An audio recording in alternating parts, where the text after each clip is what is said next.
এই নে নাতি, টাকাগুলো নিয়ে শহরে ব্যবসা কর, কিন্তু কোনো মেয়ের খপ্পরে আবার পড়িস না। আরে দাদু, তুমি চিন্তা করো না, আমি বড়লোক হয়েই ফিরবো। শহরে যে আগে একটা বাইক কিনবো, তারপর ব্যবসা করব। বাইক কিনে ফেললাম, অনেক মজা লাগছে। রাস্তার সব সুন্দরীরা আমার দিকে তাকাচ্ছে। তুমি তো অনেক হ্যান্ডসাম, আমাকে তোমার গার্লফ্রেন্ড বানাবে? তাই নাকি ডার্লিং? উঠে পড়ো আমার বাইকে। জানু, আমাকে নিয়ে লং ড্রাইভে চলো। জানু, আমাকে নিয়ে শুধু এনজয় করলে হবে, শপিংও করাতে হবে। ডার্লিং, সব হবে। ডার্লিং, তোমার যা ইচ্ছা শপিং করো।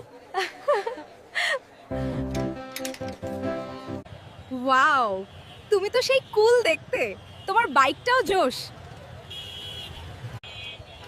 চলো ডার্লিং, এনজয় করি। সব মেয়েরাই আমার জন্য পাগল।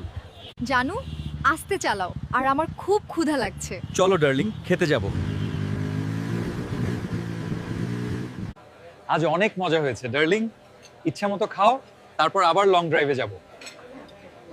মেয়ে পটানোর জন্য সব টাকা শেষ, বাইকটাও বিক্রি করলাম। যাই আমার ডার্লিংদের কাছে, ওরা আমাকে সাহায্য করবে। ওদের অনেক টাকা আর গিফট দিয়েছি আমি। ডার্লিং, আমাকে কিছু টাকা দিতে পারবে? এই বলদ টাকা কি গাছে ধরে নাকি? তোকে বলছি না আমার সাথে যোগাযোগ করবি না, গ্রামের লুঙ্গি পরা মফিজ। ডার্লিং, আমাকে কিছু টাকা দাও, আমি খুব বিপদে পড়েছি। সুপারম্যান, আমার কাছে কোনো টাকা নেই, তোমার সাথে আমার ব্রেকআপ। টাকা খাওয়ার সময় ঠিকই খাইলি, এখন আমার টাকা নাই বলে ব্রেকআপ। মুরব্বীরা এই জন্যই বলে মেয়েদের খপ্পরে পড়ো না মিত্র।